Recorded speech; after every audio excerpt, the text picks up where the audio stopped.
Ada apa? Dalil. Mereka mentakwil tangan. Kalau kita bilang Allah punya tangan, syirik. Loh, kenapa syirik? Kenapa harus ditakwil? Karena maknanya tidak benar. Makna apa yang tidak benar? Berarti kalau Allah tangan sama dengan tangan manusia. Yang bilang seperti itu siapa? Kalau tangan Allah seperti tangan manusia, ya harus kita takwil. Tapi ternyata tangan Allah tidak seperti tangan manusia, maka tidak butuh takwil.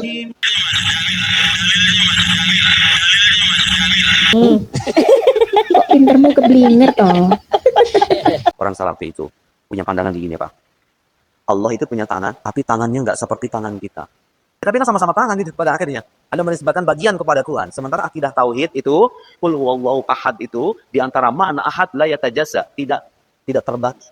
Allah itu punya bagian. Sadar atau tidak ketika Anda menyebut Allah punya tangan tapi tidak seperti tangan kita, dan tangan itu bagian dari zat Allah, berarti Allah punya bagian. Itu bertentangan dengan ajaran tauhid.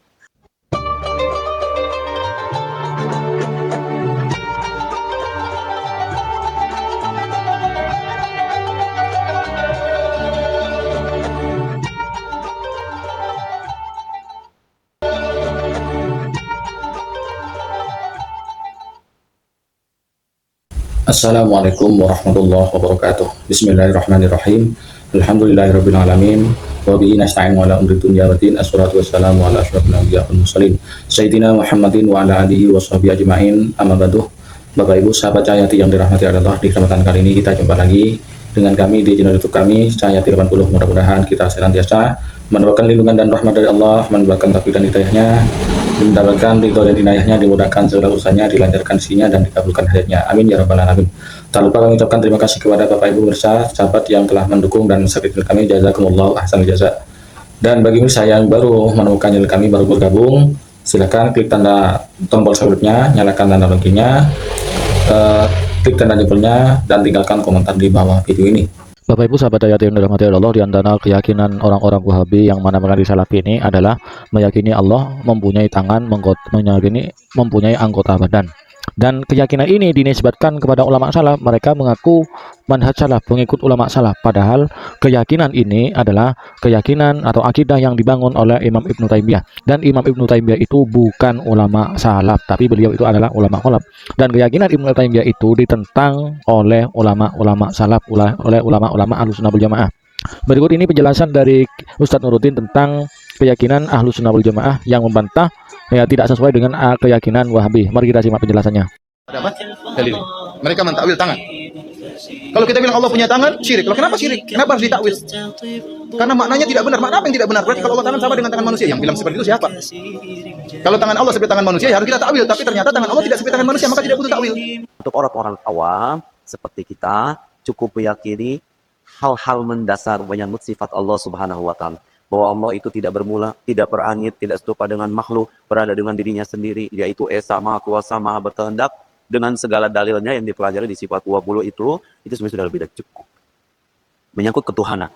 Tapi ada rincian-rincian nanti, itu orang sering salah paham, dan kita perlu meluruskan. Nah, yang ingin kita sorot, ingin kita sampaikan pada pagi hari ini adalah tema menyangkut sesuatu yang sering disalahpahami ini. Baik, saya akan langsung masuk ke tema pelan-pelan. Bapak Ibu sekalian, supaya tidak mengulang tema yang tadi malam kita membahas tentang butir-butir pemikiran atau pendapat Ibnu Taimiyah yang oleh sebagian besar ulama Ahlussunnah wal Jamaah disalahkan. Khawatir kalau saya ngomong, Anda siapa penyalahkan Ibnu Taimiyah? Nah, saya mengutip pendapat para ulama Ahlussunnah wal Jamaah yang memandang bahwa beliau sudah keliru dalam beberapa persoalan. Dan kita sudah membahas. Saya tidak ingin mengulang apa yang dibahas tadi malam. Sekarang fokus kita adalah bagaimana ulama salafus soleh.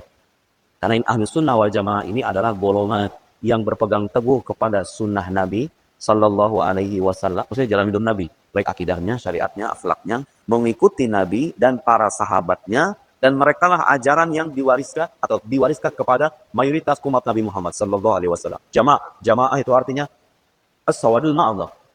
Sebagian berpendapat demikian. Jadi kita ini, aliran kita ini, Ahlussunnah wal Jamaah, prinsip kita berpegang teguh pada sunnah Nabi, tidak melenceng, tidak membawa bid'ah yang terlarang, yang tidak ada dasarnya.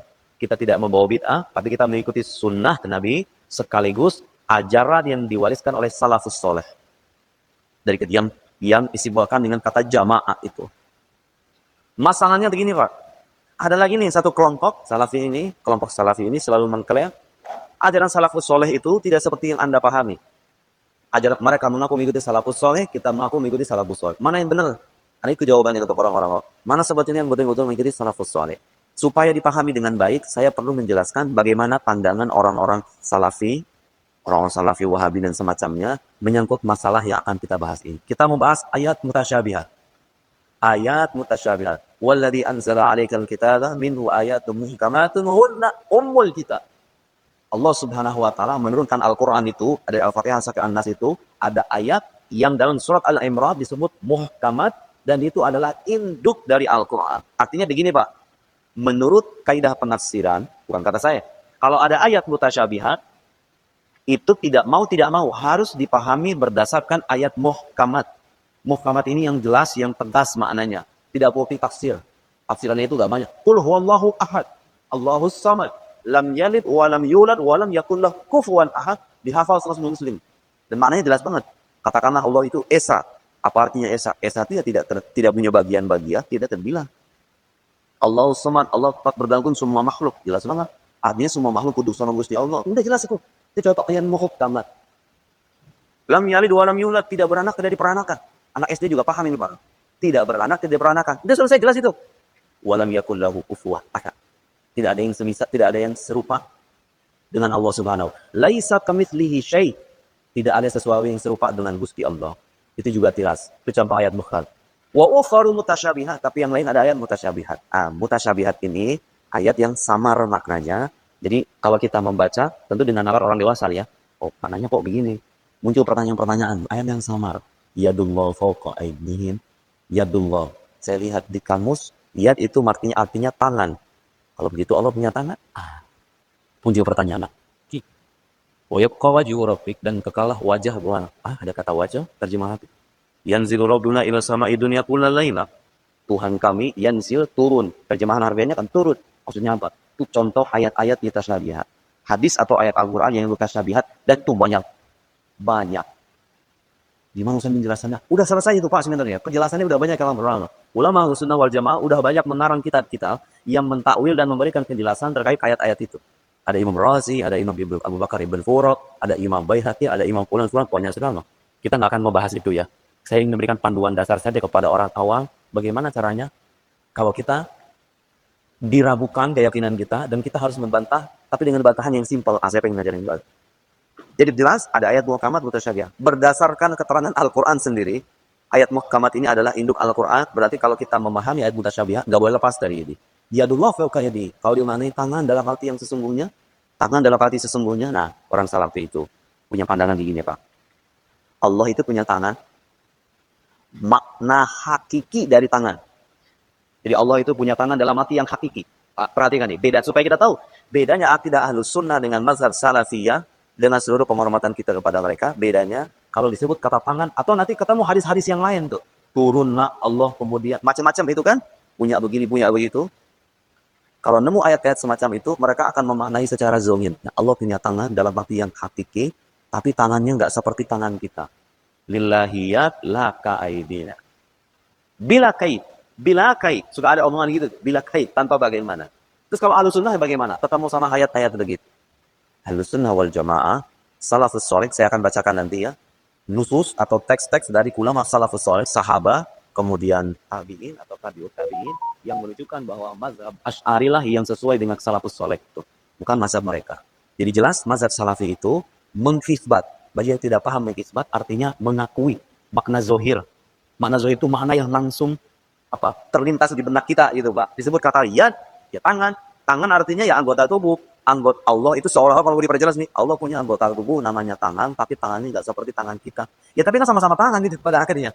Ada menisbatkan bagian kepada Tuhan. Sementara akidah tauhid itu, qul huwallahu ahad itu, di antara makna ahad la yatajassa, tidak terbagi.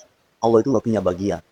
Sadar atau tidak ketika Anda menyebut Allah punya tangan tapi tidak seperti tangan kita, dan tangan itu bagian dari zat Allah, berarti Allah punya bagian. Itu bertentangan dengan ajaran tauhid. Makanya Ahlus Sunnah menyikapi ayat-ayat ini dengan menyerahkan maknanya pada Allah Subhanahu wa taala saja. Kalau kita ditanya, saya sebagai Sunni ditanya, Ustaz apa makna yad itu? Allahu a'lam. Lafaz yad ini ada maknanya? Ya ada, udah pasti ada. Enggak mungkin enggak ada maknanya. Cuma maknanya hanya Allah yang tahu. Kenapa kok bisa begitu? Itu cara kita menyucikan Allah Subhanahu wa taala dari keserupaannya dengan makhluk. Tapi Anda beriman nggak dengan yad itu? Ya saya beriman. Kita wajib beriman, Pak. Ar-Rahmanu 'alal 'arsy istawa. Percaya nggak Ar-Rahman 'alal 'arsy istawa? Ya harus percaya karena itu Al-Qur'an. Kita ini sering dituduh apa? Mengingkari sifat Allah, mu'attil, padahal kita tidak pernah mengingkari. Kita akui semuanya. Semua yang ada dalam Al-Qur'an adalah wahyu ilahi, semuanya adalah hak. Bedanya kita sama mereka. Mereka kalau disebut Ar-Rahman 'alal 'arsy istawa. Istawa bimana istaqarra wa jalasa. Istawa itu artinya duduk. Allah itu duduk bagi mereka. Duduk di langit punya tempat, tapi duduknya nggak seperti duduknya kita. Gitu. Ahlus sunnah wal jamaah tidak. Kita hanya mengatakan Ar-Rahman 'alal 'arsy istawa, ada sifat namanya istiwa, tapi mana hakikinya apa? Hanya Allah yang tahu. Nah, kalau nemu ungkapan ulama yang begini nih, bila makna, bila kaid, maksudnya tidak mengatakan makna zahir, tidak menjelaskan bagaimana istawanya Allah, itu mazhab ahli sunnah, namanya mazhab tafwid. Artinya menyerahkan. Mana kantongnya Ustaz? Dari salafus soleh ada yang begitu? Ada. Seperti yang saya. Oke, sebelum masuk ke sana, ada mazhab kedua nanti Pak. Seiring berjalannya waktu, muncul nih orang-orang yang menyamakan Tuhan dengan makhluk. Tuhan dibilang punya tangan, punya mata, punya wajah, punya kaki, berjalan, berpindah. Mirip jadi kayak makhluk. Nah, itu kelompok yang kayak gitu namanya mujassimah. Atau musyabbiha. Musyabbiha itu artinya kelompok yang menyerupakan Tuhan dengan makhluk. Mujassimah artinya kelompok yang meyakini Allah itu sebagai jisim. Jisim itu apa? Sesuatu yang tersusut. Ini jisim namanya. Ini jisim. Sesuatu yang punya bagian-bagian. Jadi ada kelompok dan itu keliru. Yang meyakini Tuhan itu jisim dalam arti sebagai sosok yang punya bagian-bagian. Baik, tadi kita mengklaim, kita mengakui bahwa mazhab Asy'ari itu yang sesuai dengan salafus saleh. Mana contohnya? Sudah dipahami apa itu tafsir, apa itu takwil? Sudah jelas ya? Baik, sekarang kita ambil teks-teks, ini saya bawa. Dan jangan salah, ini kalau kita mengutin, itu ada landasan, ada referensinya ulama-ulama kita itu. Saya bawa ini ulama besar asal Al-Azhar, Syekh Ali Jum'ah. Karena waktu kita terbatas, saya akan buktikan beberapa argumen. Benarkah sahabat itu? Kita kan meyakini Allah tidak bertempat kan? Itu sahabat gimana? Benar nggak Ustaz? Ada dan khusus atau tek-tek dari sahabat yang menunjukkan bahwa Allah itu tidak bertempat. Oh banyak. Qala Sayyiduna Ali bin Abi Thalib. Sayyidina Ali orang terdekat dengan Nabi. Ya. Sayyidina Ali bilang, "Kanallahu walam makan." Allah ada dan tidak bertempat. La makan, tidak ada tempat, tidak bertempat. Dan itu sangat masuk akal, Pak. Karena Allah itu ada sebelum adanya makhluk, betul nggak? Tempat itu, kalau Anda menyatakan Allah bertempat, hanya bersandar pada Ar-Rahman 'alal 'arsy istawa, padahal mana istawa itu tidak selamanya bertempat. Tidak selamanya bertempat. Kalau kita mengatakan Allah bertempat, berarti Allah ada awalnya, kalau begitu. Kan tempat itu ada dengan adanya makhluk, Pak. Dulu kan sebelum alat ini ada, kalau kita tanya sama ilmuwan, Bang, pernah terjadi ledakan besar tuh, yang Big Bang itu. Kemudian dari satu titik yang maha panas, itu yang kecil, singularitas namanya, kalau istilahnya para ilmuwan model. Terjadi ledakan besar. Nah, seiring dengan terjadinya ledakan besar itu, muncul namanya tempat, namanya waktu, ya kan? Sebelum itu kan nggak ada tempat. Sebelum adanya alat, nggak ada tempat. Allah ada dengan dirinya sendiri. Dia tidak bergantung sama yang lain. Makhluk itu berada dan dia bergantung sama yang lain. Udah pasti. Sang Khalik Allah Subhanahu wa Ta'ala mustahil bergantung pada tempat. Imam Halim, kana Allah wala makan. Wa huwal an ala ma alaihi kan. Dan sekarang kata Imam Ali, Allah itu berada dengan dirinya sendiri sebagaimana adanya, tidak bertempat. Imam Ali bin Abi Thalib salafus saleh atau bukan? Bukan salafus saleh lagi. Itu imamnya orang-orang bertakwa itu setelah Nabi Muhammad sallallahu alaihi wasallam, setelah Sayyidina Muhammad, Abu Bakar, Umar, Uthman. Suhu Nabi, mantunya Nabi lagi. Qala Abu Hanifah, Imam Abu Hanifah salafus saleh bukan? Ya jelas. Salafus saleh. Pokoknya kalau ada ulangan itu 3 abad pertama, itu ulama salafus saleh. Ara'aita law qila aina Allah? Bagaimana kalau dikatakan ada pertanyaan aina Allah? Yuqal, kata Imam Abu Hanifah, kalau ada orang bertanya aina Allah? Di mana Allah? Jawaban Imam Abu Hanifah, kana Allah Ta'ala wala makan. Allah ada tanpa tempat. Imam Abu Hanifah, qabla ayyakhluqal khalq, sebelum Allah menciptakan makhluk, Allah ada atau bertempat. Qala Imam Syafi'i. Ini kitab-kitabnya kalau perlu saya sebutkan. Yang pertama ada dalam kitab Al-Farqu bainal Firaq karangan Al-Baghdadi. Yang kedua Al-Fiqhul Absat karangan Imam Abu Hanifah. Ketiga Itfaq As-Sarid Taqi Murtado Az-Zabini, Syarah Ihya Ulumuddin yang segini nih. Berapa 24 ini berapa saya lupa segini. Syarah Ihya Ulumuddin. Abu Ayyub Syafi'i segala. Innahu ta'ala kana wala makan. Allah itu ada dan tidak sama. Memang Pak, sebetulnya kalau boleh saya jujur, ini akidah yang kita peluk sekarang itu gak jauh beda sama akidah Nabi Muhammad dan para sahabatnya. Cuma bedanya apa? Bedanya apa? Zaman sekarang, zaman kesini belakangan bedanya apa? Ada rincian-rincian yang di zaman Nabi gak ada. Rincian-rinciannya doang. Tapi intinya, ajaran intinya ya sama. Allah tidak bertempat, Allah tidak bermula, Allah tidak berakhir. Cuma bedanya zaman Nabi belum ada pembahasan sifat 20. Sifat 20 seperti Pul Barahir, kemudian Imam Al-Laqani, Bang Jawahara. Ya, rincian-rincian itu munculnya belakangan. Kenapa? Karena tuntunan zaman, Pak. Di zaman Nabi orang tidak berdebat masalah beginian. Tuhan bertempat atau enggak? Udah sahabat itu kalau Ar-Rahman al-Arsh istawa, selesai, diterima. Bagaimana istiwanya? Tanya Allah yang tahu. Apakah itu mana zahirnya? Tidak. Ya karena kalau seandainya Allah dulu, itu bermasalah atau tidak. Jadi sama akidah kita. Jangan dibilang kalau kita bermazhab Asy'ari, ini mazhab tandingan dari mazhab Nabi. Imam Abu Hasan al-Asy'ari dengan ulama-ulama yang lain, itu hanya berusaha untuk menjelaskan akidah salafus soleh dengan penjelasan yang lebih sederhana, yang lebih matang, yang lebih detail. Dari cirinci itu. Itu bukan berarti akidahnya nggak ada zaman dulu. Baik, itu saat Imam Ahmad ibn Hanbal. Tadi Imam Abu Hanifah, Imam Ahmad. Kemudian Imam Syafi'i. Sekarang Imam Ahmad. Imam Ahmad ini kan mazhab imam dalam mazhab Hambali. Mazhab Hambali ini mazhabnya orang-orang salaf. Imam Ahmad sendiri tidak mengisbah makna zahir dari ayat mutasyabihat. Jadi kalau mereka benar-benar mengikuti Imam Ahmad saya bacakan. Teksnya agak panjang nih kalau yang ini, tapi akan saya bacakan yang bagian intinya aja. Kata Imam Ahmad, qala Abu Abdullah, yang mengutip perkataan ini siapa? Ibnu Qudam. Ibnu Qudamah ini ulama besar dalam mazhab Hambali yang punya Al-Mughni. Kita berciri-ciri, kita sini dalam mazhab Hambali. Ibnu Qudamah mengutip Imam Ahmad. Kata Imam Ahmad, qala Abu Abdullah, nu'minu biha. Kalau nemu ayat-ayat mutasyabihat, kita percaya. Dan Ahlussunnah sama. Wa husadbitu biha, dan kita benarkan. Wala kais wala ma'na. Dengarkan ini. Dia tanpa mempertanyakan bagaimana, tanpa menetapkan makna. Wala kais wala makna. Tuh, salafus saleh. Mazhab Asy'ari itu begitu. Tanpa menetapkan makna zahir. Istawa maknanya jelas, duduk. Menetap, enggak, itu bukan ajaran salafus saleh kayak begitu. Imam Tirmidzi yang punya Sunan Tirmidzi, imam ahli hadis, juga kurang lebih sama. Al-Imam At-Tirmidzi, ini banyak sekali Pak. Saya ingin Nah ini nih contohnya. Imam Tirmidzi, ketika beliau mengutip ayat Al-Quran, wa qalatil yahudu yadullahi maglula. Orang-orang Yahudi berkata tangan Allah itu terikat. Ada kata yad di sini, kata Imam Tirmidzi. Hadza hadisun qad rawathu al-a'immah. Ini hadis. Jadi ada hadis sebelum ayat ini ada hadis. Setelah mengutip hadis itu, Imam Tirmidzi mengomen ini hadis diriwayatkan oleh banyak a'immah, banyak ulama muslim. Bagaimana sikap beliau? Nu'minu biha kamaja. Kita beriman sebagaimana adanya, diimani semuanya. Ghairi ayyufassar, tanpa ditafsirkan. Tuh lihat Pak. Kalau Salafi itu menafsirkan. Salafi itu bedanya dengan Ahlus Sunnah menafsirkan bahwa ya artinya tangan dalam mana hakiki kematakannya beda dengan tangan kita. Oh kan?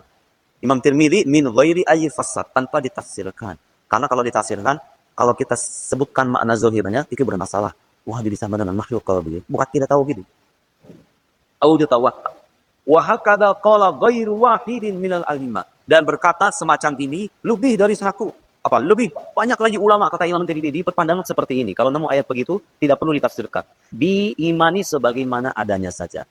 Ini nanti kalau misalnya bisa bahasa Arab, baca bukunya judulnya Al-Qaul At-Tamam bi Itbal At-Tafwid Mazhaban Bisalafil Kiram. Itu melis sekian perkataan ulama salafus soleh membuktikan bahwa salafus soleh itu sama klep-ketiplep dengan apa yang kita anut dalam mazhab Asy'ari. Bahwa kalau nemu ayat mutasyabihat diserahkan mana hakikinya kepada Allah, beda dengan kelompok salafi yang menetapkan makna zahirnya. Bapak tahu nanti bantahan mereka itu apa? Kalau kita ngomong kayak gitu, saya udah tahu. Di antara bantahan mereka itu begini. Kalau begitu ada dong dalam Al-Quran ayat-ayat yang gak kita pahami maknanya. Sia-sia dong kalau begitu Allah menurunkan ayat Al-Quran. Kalau mana yang kita pahami, betul gak Pak? Yuk. Sebelum saya nanti bantah, saya ingin berusaha memperjelas kritikan atau protes mereka kalau kita ngomong kayak tadi, mazhab tafwid. Tafwid itu artinya kita menyerahkan mana dari ayat-ayat tadi kepada Allah Subhanahu wa taala. Berarti Anda ini Asy'ari ini, berarti kalau begitu Anda mengakui ada ayat-ayat dalam Al-Qur'an yang enggak dipahami maknanya. Dan berarti kalau itu sia-sia dong menurutkan ayat ini kalau enggak dipahami maknanya, mah. Ya enggak? Kata mereka ini mah, kata mereka, sia-sia dong Allah menurunkan ayat tapi maknanya gak dipahami, ya kan? Gimana cara menjawab? Ini cara menjawab. Ini akan sering kita jumpai kalau kita ngomong gini. Bahwa Ibnu Taimiyah imamnya mereka juga menyalahkan mazhab tafwid itu. Jadi bagi mereka itu sama saja kita menganggap para sahabat itu bodoh dan tidak tahu Al-Qur'an. Paham ya? Ya. Jawabannya udah dua. Min saya bahas di sini udah kelar sebetulnya. Udah selesai. Semua bantah itu udah selesai. Cuma kita masih terus-menerus perlu menjelaskan kepada orang-orang tidak punya akses ke kitabnya para ulama muslimin. Makanya saya menjelaskan. Bagaimana jawabannya? Di dosen saya. Muhammad Abdul Fadil Al-Qusi, dosen saya di Al-Azhar, profesor papan atas dalam bidang ilmu akidah. Pernah saya waktu tahun kedua di Al-Azhar, S2 di Al-Azhar, tahun kedua diajar sama beliau. Itu beberapa pertemuan hanya membahas satu baris rekamanannya. Jadi ada kitab namanya Al-Qaid Nasafiyah. Dikit tadi itu ada ungkapan asbabul ilm lil khalqi thalatha al khawasus salima wal khabarus sadiq wal atam. Apa yakul asya' sabita wa qil biha mutahaqqaq khilafan li sifastiyah. Ting segitu tuh, segitu dong nih. Itu dibahas sampai beberapa kali pertemuan. Kenapa segitunya? Satu baris itu cuma dibahas beberapa kali. Kata beliau.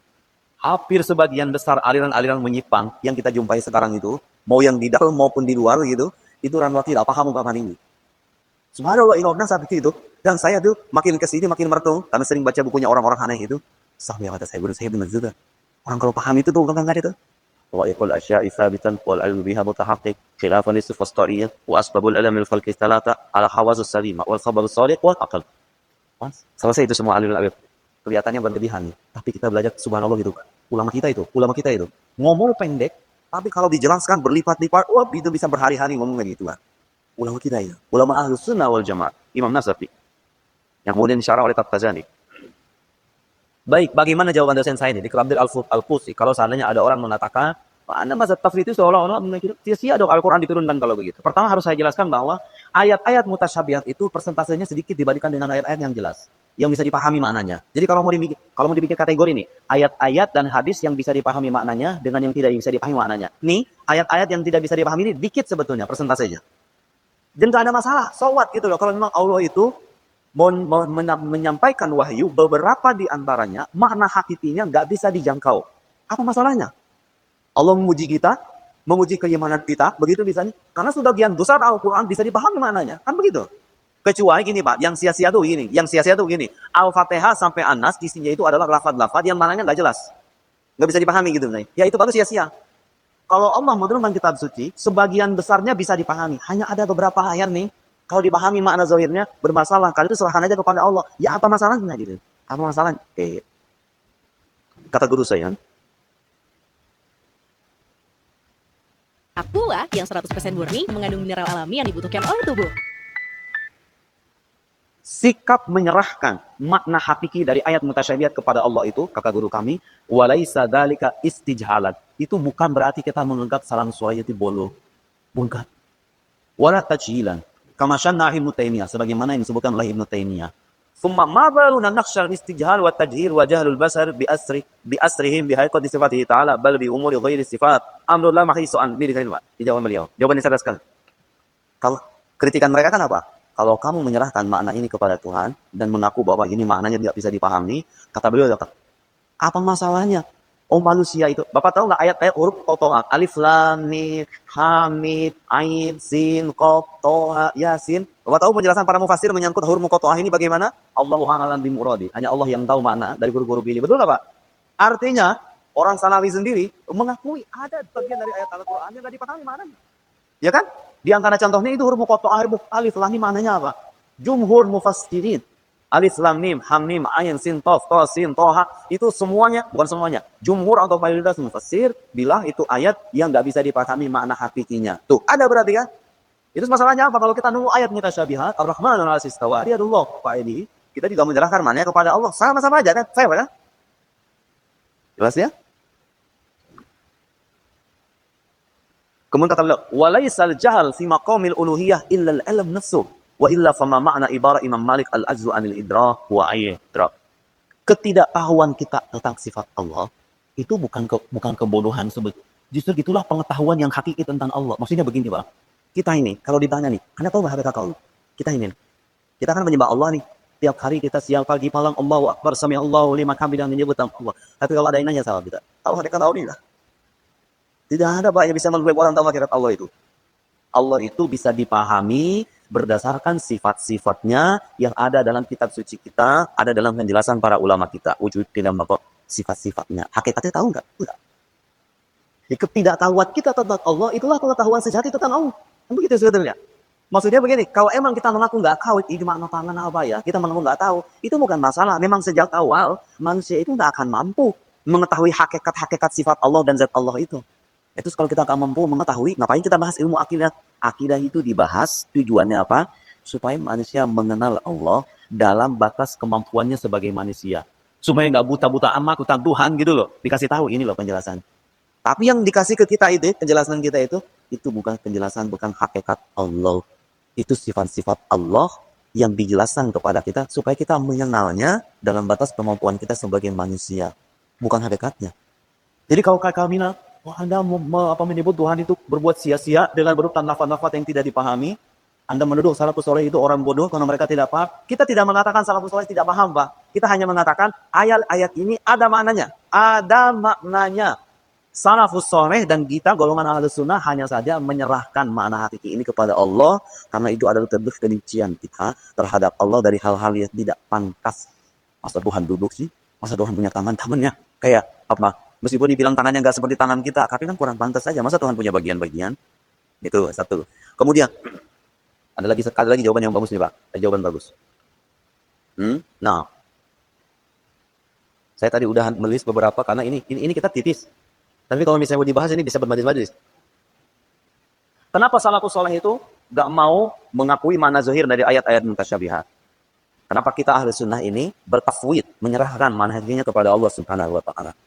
Kata beliau, ada penjelasan lagi di halaman 19. Walakinna salaf kanu akhrasan nas ala tanzih. Salafus soleh itu orang-orang yang betul-betul ingin menyucikan Allah Subhanahu wa Ta'ala. Karena kalau kita sebut makna zohirnya istawa dalam arti duduk, udah jatuhnya kita itu. Tuhan tadi sama dengan makhluk loh. Salafus soleh itu ngajarin sama kita dengan tafwid itu karena mereka itu golongan manusia yang sangat ingin menyucikan Allah dari keserupaannya dengan makhluk. Alat tanzih. Falam yufassiru hadhil mutasyabihat bima tahtamilhul lughah al-basyariyah. Karena itu mereka tidak menafsirkan ayat-ayat yang mutasyabihat itu. Nah, aqul marratan ukhra kata beliau. Saya katakan sekali lagi. Inna adam iqdami salaf ala tafsir laisa jahlan. Salafus soleh, sikap salafus soleh yang tidak menafsirkan ayat-ayat mutasyabihat laisa jahlan, itu bukan kebodohan itu.